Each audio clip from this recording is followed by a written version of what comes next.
Good morning students. આજે આપણે પરિવહન તંત્રનો છેલ્લો ટોપિક બેવડું ફલન ભણીશું. બેવડું ફલન શા માટે પરિવહન તંત્રમાં આપણે આગળ જોઈ ગયા કે એકલવહી પરિવહન, આ બેવડું ફલન જોવા મળે છે. તો બેવડા ફલન વિશે પહેલાં હું બુક પ્રમાણે તમને સવિસ્તાર સમજાવું છું. આપણું જે શરીરમાં રુધિર છે એ રુધિર વાહિનીઓ એટલે કે ધમનીઓ અને શિરાઓ દ્વારા આખા શરીરમાં વહન પામતું જોવા મળે છે. તો રુધિરનું વહન માટેની અગત્યની રચના હૃદય તો છે જ, પણ એ સિવાય કઈ તો ધમની અને શિરાઓ. ધમની બધા અંગોને રુધિર પૂરું પાડે છે, શિરાઓ બધા અંગોમાંથી રુધિર લઈ જઈને હૃદયને પહોંચાડે છે. તો આ ધમની અને શિરાની રચના કેવી છે? આમ તો ધમની અને શિરા એ તો પોલાણ છે, પણ એની ફરતી આવેલી જે દિવાલ છે એ દિવાલની રચના સમજવાની છે. એટલે કે ધમની અને શિરાની વાત કરીએ તો ધમની અને શિરા એ તો એક પોલાણ છે, પણ એ પોલાણની ફરતે જે દિવાલ છે ત્રિસ્તરીય આવરણ હોય છે. એ 3 સ્તરનું જે આવરણ છે એ સમજવાનું છે. તો ધમની અને શિરામાં સૌથી અંદર આવેલું જે સ્તર છે તેને કહેવાય ટ્યુનિકા ઇન્ટીમા. જે સૌથી અંદર આવેલું લાદીસમ અધિચ્છદનું બનેલું જોવા મળે છે. ક્વેશ્ચનમાં પૂછી શકે કે ધમની અને શિરાના સૌથી અંદરના સ્તરને શું કહે છે અને તે શેનું બનેલું છે? તો ધમની અને શિરાનું સૌથી અંદરનું સ્તર, જેને ટ્યુનિકા ઇન્ટીમા તરીકે ઓળખવામાં આવે છે, જે લાદીસમ અધિચ્છદનું બનેલું જોવા મળે છે. તમે લાદીસમ અધિચ્છદ પ્રાણી પેશીમાં ભણી ગયા, અધિચ્છદ પેશીના પ્રકારમાં. ત્યાર પછી મધ્યમાં આવેલું જે સ્તર છે જેને કહેવાય ટ્યુનિકા મીડિયા. મધ્યમાં આવેલું સ્તર છે જેને કહેવાય ટ્યુનિકા મીડિયા. શેનું બનેલું છે? સરળ સ્નાયુ અને સ્થિતિસ્થાપક તંતુઓનું બનેલું છે. સરળ સ્નાયુ અને સ્થિતિસ્થાપક તંતુઓનું બનેલું છે. આ મધ્ય સ્તરની બાબતમાં જોઈએ તો ધમની અને શિરામાં થોડોક મધ્ય સ્તરમાં તફાવત જોવા મળે છે. ધમની કરતા શિરાઓનું, શું કીધું મેં? ધમની કરતા શિરાઓનું મધ્ય સ્તર પાતળું જોવા મળે છે. ધમની કરતા શિરાઓનું મધ્ય સ્તર પાતળું જોવા મળે છે. આ ધમની અને શિરાના મધ્ય સ્તરમાં જોવા મળતો એક તફાવત છે. સૌથી બહાર જે જોવા મળે છે તેને સૌથી બહારનું સ્તર ટ્યુનિકા એક્સટર્ના તરીકે ઓળખવામાં આવે છે. શું કહેવાશે? ટ્યુનિકા એક્સટર્ના. જે કોલેજન તંતુ અને તંતુમય સંયોજક પેશીનું બનેલું છે. જે કોલેજન તંતુ અને તંતુમય સંયોજક પેશીનું બનેલું છે. આ હું બધા નામ બોલું છું તે તમે પ્રાણી પેશીમાં ભણી જ ગયા છો. તો ધમની અને શિરાની જે રચના છે, દિવાલની જે રચના છે એ આ રીતે 3 સ્તરોની બનેલી જોવા મળે છે. સૌથી અંદર ટ્યુનિકા ઇન્ટીમા, લાદીસમ અધિચ્છદનું બનેલું. ત્યાર પછી ટ્યુનિકા મીડિયા, સરળ સ્નાયુનું બનેલું, સરળ સ્નાયુ અને સ્થિતિસ્થાપક તંતુઓનું બનેલું. ત્યાર પછી ટ્યુનિકા એક્સટર્ના, કોલેજન તંતુ અને તંતુમય સંયોજક પેશીનું બનેલું. તો આ તો વાત થઈ ધમની અને શિરાની દિવાલની રચના. હવે આપણે એને બેવડું ફલન કહીએ છીએ, કારણ કે ફુફ્ફુસીય પરિવહન અને દૈહિક પરિવહન એમ 2 પ્રકારનું પરિવહન જોવા મળે છે. તો હવે આપણે એ આગળ જોઈએ. હવે બેવડા ફલનમાં ફુફ્ફુસીય પરિવહન અને દૈહિક પરિવહન એ 2 પ્રકારના જોવા મળે. ફુફ્ફુસીય પરિવહન અને દૈહિક પરિવહન. તમે લોકોને મેં હૃદયની રચના સમજાવી છે, વાલ્વની રચના સમજાવી જ છે. તો આપણને ખબર છે કે જમણા ક્ષેપકમાંથી અર્ધચંદ્રાકાર વાલ્વ દ્વારા ફુફ્ફુસ ધમનીમાં થઈને રુધિર ક્યાં જશે? ફેફસામાં. આ જે રુધિર હશે કેવું હશે? ઓક્સિજન વિહીન. એ ફેફસામાં ઓક્સિજન યુક્ત થશે અને ફુફ્ફુસ શિરા મારફતે તે જશે ડાબા કર્ણકમાં. તમને યાદ હોય તો મેં કહ્યું હતું જનરલી બધા અંગોને રુધિર પહોંચાડે, હૃદયમાંથી વિવિધ અંગોમાં રુધિર જાય એ ધમની દ્વારા જાય. તો અહીંયા ઊંધું છે કે અહીંયા આપણે જે O2 વિહીન રુધિર છે એ હૃદયમાંથી ફેફસામાં જશે અને ફેફસામાંથી ઓક્સિજનયુક્ત રુધિર હૃદયમાં પ્રવેશશે.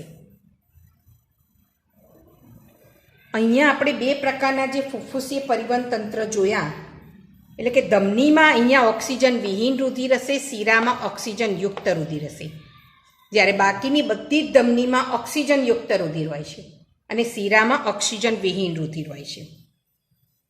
તો ફુફ્ફુસીય પરિવહન તંત્રમાં હું તમને સમજાવું કે આ હૃદયની રચના છે. આ 4 ખંડો છે. અહીંયા જમણું કર્ણક, આ ડાબું કર્ણક, આ જમણું ક્ષેપક અને ડાબું ક્ષેપક. બધી મહાશિરાઓ ક્યાં ખુલશે? જમણા કર્ણકમાં. તો એ કેવું રુધિર હશે? O2 વિહીન. એ રુધિર ક્યાં આવશે? જમણા ક્ષેપકમાં. જમણા ક્ષેપકમાં આવેલો જે અર્ધચંદ્રાકાર વાલ્વ છે ત્યાંથી એ બધું જ રુધિર જશે ફુફ્ફુસ ધમની દ્વારા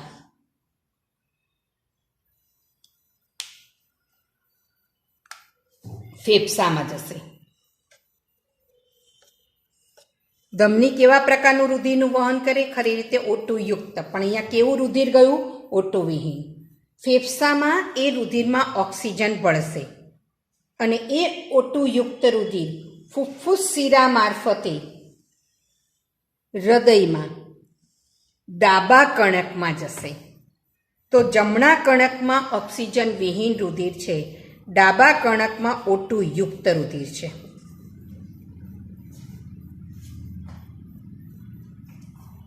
તો આ આખું જે પરિવહન કીધું એને ફુફ્ફુસીય પરિવહન કહેવાય. ફરી જમણા ક્ષેપકમાંથી O2 વિહીન રુધિર ફુફ્ફુસ ધમની મારફતે ફેફસામાં આવશે, જ્યાં ફેફસામાં રુધિરમાં ઓક્સિજન ભળશે. આવું O2 યુક્ત રુધિર ફુફ્ફુસ શિરા મારફતે હૃદયમાં ડાબા કર્ણકમાં આવશે. આવા પરિવહનને ફુફ્ફુસીય પરિવહન તરીકે ઓળખવામાં આવે છે. દૈહિક પરિવહન. O2 યુક્ત રુધિર, અહીંયા કેવું રુધિર આવ્યું? O2 યુક્ત. કારણ કે ડાબા કર્ણકમાંથી જે રુધિર આવશે કેવું હશે? O2 યુક્ત. અહીંયા શું છે? ધમની કાંડ. આ પણ અર્ધચંદ્રાકાર વાલ્વ છે, આગળ સમજાયું છે. આ ધમની કાંડની મહાધમની કમાનો, જેમાંથી આપણા શરીરના વિવિધ અંગોમાં રુધિર જશે. તો O2 યુક્ત રુધિર મહાધમની દ્વારા ધમની, ધમનિકા અને રુધિર કેશિકાઓ દ્વારા વિવિધ પેશી કોષોને O2 યુક્ત રુધિર પહોંચશે. જે પેશી કોષમાં ધમની O2 યુક્ત રુધિર પહોંચાડ્યું એ પેશી કોષમાં O2 વિહીન રુધિર છે એ શિરા, શિરિકાઓ અને મહાશિરા મારફતે એકઠું થશે અને બધું રુધિર આવશે જમણા કર્ણકમાં. આને કહેવાય દૈહિક પરિવહન.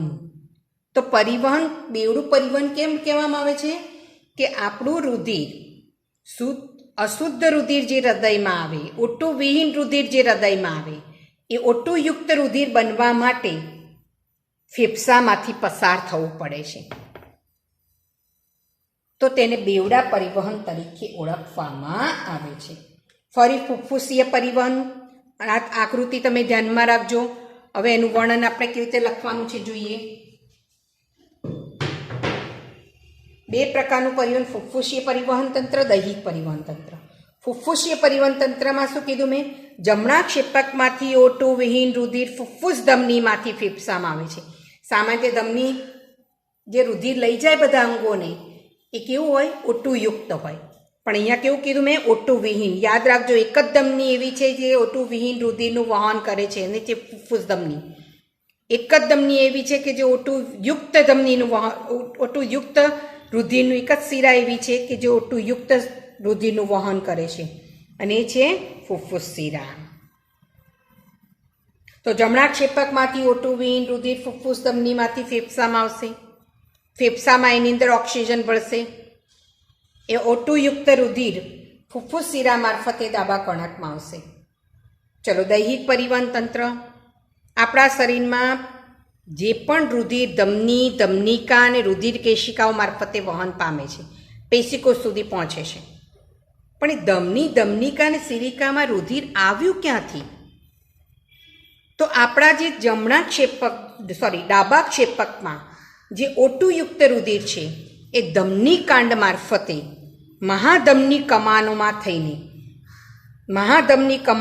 થઈને ધમનીઓ, ધમનિકા અને રુધિર કેશિકા મારફતે આપણા શરીરના દરેક પેશીકોષોને પહોંચશે. પેશીકોષોમાં જે O2 વિહીન રુધિર છે એ સિરિકા, શિરા અને મહાશિરાના તંત્ર દ્વારા એકઠું થશે અને બધું ક્યાં જશે? જમણા કર્ણકમાં. તો આ પ્રકારના પરિવહનને દૈહિક પરિવહન તરીકે ઓળખવામાં આવે છે. કયું પરિવહન કીધું મેં? દૈહિક પરિવહન. આ દૈહિક પરિવહન પોષક ઘટકો, ઓક્સિજન અને અન્ય જરૂરી પદાર્થોને પેશી સુધી પહોંચાડે છે. આ ધમની, ધમનિકા અને રુધિર કેશિકા શું કરશે? પોષક તત્વો અને ઓક્સિજનને જરૂરી ઘટકો પેશીકોષ સુધી પહોંચાડશે. અને સિરિકા, શિરાઓ શું કરશે? તો પેશીકોષોમાં ઉત્પન્ન થયેલા નકામા ઘટકો, CO2 વાયુ અને હાનિકારક પદાર્થોને દૂર કરશે. અહીંયા એક વિશિષ્ટ સંવાહિની જોડાણ આપણા શરીરમાં પાચન માર્ગ અને યકૃત વચ્ચે જોવા મળે છે. જોડાણ ધરાવતો જેને યકૃત નિવાયિકા તંત્ર કહે છે. એટલે કે જ્યારે મહાશિરા હૃદયમાં ખુલે તે પહેલાં યકૃતમાં એક જોડાણ ધરાવે છે. બધા પાચન માર્ગનું રુધિર યકૃતમાં આવશે અને યકૃત દ્વારા તે મહાશિરામાં ઠલવાશે અને મહાશિરા મારફતે તે જમણા કર્ણકમાં આવશે. તો એ યકૃતમાં રચાતા જે તંત્ર છે તેને યકૃત નિવાયિકા તંત્ર તરીકે ઓળખવામાં આવે છે. યકૃત નિવાયિકા શિરા યકૃતને દૈહિક પરિવહનમાં ઠાલવતા પહેલા આંતરડામાંથી યકૃતમાં લાવે છે. એટલે સીધું તે જમણા કર્ણકમાં કે મહાશિરામાં નથી ખુલતું. પહેલાં આંતરડામાંથી યકૃતમાં આવશે, યકૃતમાંથી તે પસાર થઈને મહાશિરામાં ખુલશે. તો આ એક જે રચના બને છે સંવાહિની જોડાણ, તેને કહેવાય યકૃત નિવાયિકા તંત્ર. દેડકામાં બે પ્રકારના તંત્ર હોય છે નિવાયિકા. મૂત્રપિંડ નિવાયિકા તંત્ર પણ જોવા મળે છે ને યકૃત નિવાયિકા તંત્ર પણ જોવા મળે છે. તમે આ દેડકા વખતે ભણ્યા હશો. પણ અહીંયા આપણે આપણામાં યકૃત નિવાયિકા તંત્ર જોવા મળે છે. હવે જરા હું બેવડું ફલન જ એક અલગ રીતે બોલી જાઉં છું, સાંભળી લેજો. બેવડું પરિવહન કેમ કહેવામાં આવે છે? તો O2 યુક્ત અને O2 વિહીનનું વહન અલગ અલગ થાય છે. એને લીધે તેને બેવડું પરિવહન તરીકે ઓળખવામાં આવે છે. આપણા શરીરમાં અગ્રમહાશિરા અને પશ્વમહાશિરાઓ શરીરના વિવિધ અંગોમાંથી O2 વિહીન રુધિર એકઠું કરીને જમણા કર્ણકમાં ઠાલવે છે. જમણા કર્ણકમાંનું રુધિર જમણા ક્ષેપકમાં ત્રિદલ વાલ્વ દ્વારા, કયો વાલ્વ? ત્રિદલ વાલ્વ દ્વારા જમણા ક્ષેપકમાં પ્રવેશે છે. જમણા ક્ષેપકમાંનું રુધિર ફુફ્ફુસ ધમનીમાં થઈને, ફુફ્ફુસ જે અર્ધચંદ્રાકાર વાલ્વ છે ત્યાંથી ફુફ્ફુસ ધમનીમાં થઈને ફેફસામાં વહે છે.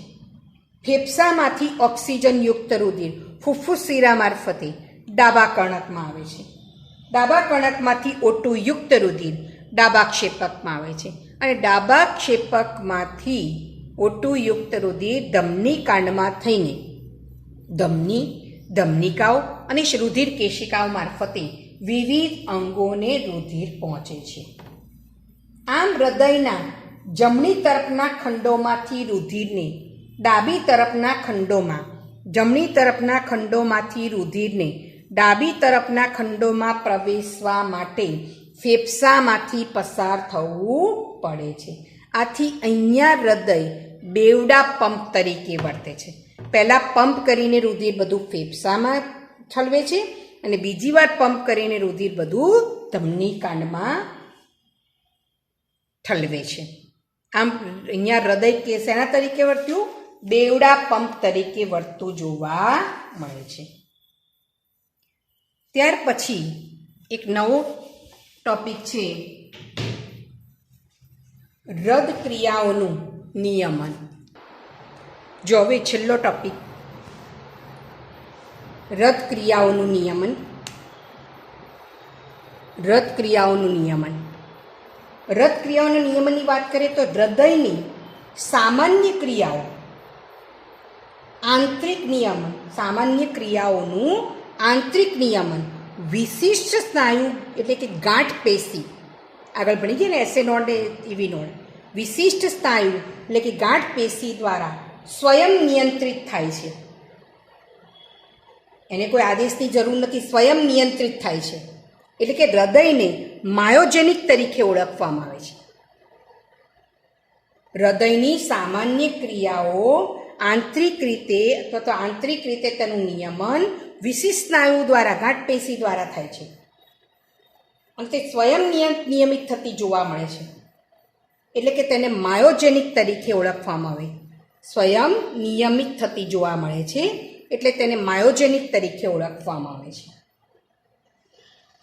લંબમજ્જામાં, મગજનો ભાગ યાદ છે ને તમને? લંબમજ્જામાં એક ખાસ કેન્દ્ર હોય છે જેને સ્વયંવર્તી ચેતાતંત્ર અથવા ઓટોનોમસ ન્યુરોસિસ્ટમ ANS તરીકે ઓળખવામાં આવે છે. એનું એક જ કામ હૃદયના કાર્યનું નિયમન થાય છે. એના દ્વારા લંબમજ્જામાં આવેલું ખાસ કેન્દ્ર જેને સ્વયંવર્તી ચેતાતંત્ર તરીકે ઓળખવામાં આવે છે, જેને ANS તરીકે ઓળખવામાં આવે છે, અને તેનું કાર્ય હૃદયના કાર્યનું નિયમન કરવાનું. અહીંયા આપણને બે પ્રકારના ચેતાતંત્રમાં આપણે જોવાના જ છીએ. અનુકંપી ચેતાતંત્ર અને પરાનુકંપી ચેતાતંત્ર, એવા બે ભાગો જોવા મળશે.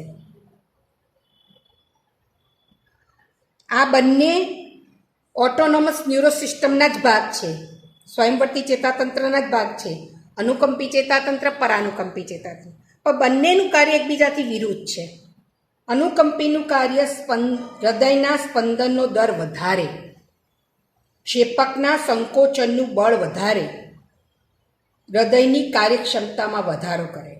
જ્યારે પરાનુકંપી ચેતાતંત્રમાં હૃદયના સ્પંદનનો દર ઘટે, સક્રિય કલાવી સ્થિતિમાંની વાહકતાની ગતિ ઘટે અને કાર્યક્ષમતામાં ઘટાડો થાય. ટૂંકમાં આ બંનેનું કાર્ય આપણા હૃદયની ક્રિયાનું નિયમન કરે. એક વધારે, એક ઘટાડે, એટલે નિયમન કરવાનું કાર્ય કરે છે. આ નિયમનની ક્રિયામાં આ બંને ચેતાતંત્રના ભાગ તો ભજવે જ છે, પણ એની સાથે એડ્રિનલ મજ્જકના અંતઃસ્ત્રાવો પણ હૃદયની કાર્યક્ષમતામાં વધારો કરે છે. એ આપણે અંતઃસ્ત્રાવના ચેપ્ટર વખતે હું કહીશ ત્યારે તમને ખ્યાલ આવવો જોઈએ. અને છેલ્લા છે હૃદય સંબંધી જુદા જુદી ખામીઓ અથવા તો રોગો. તો હૃદય સંબંધી જુદી જુદી ખામી આવતી વખતે લઈ અને કંકાલ તંત્ર શરૂ કરીશું. Thank you.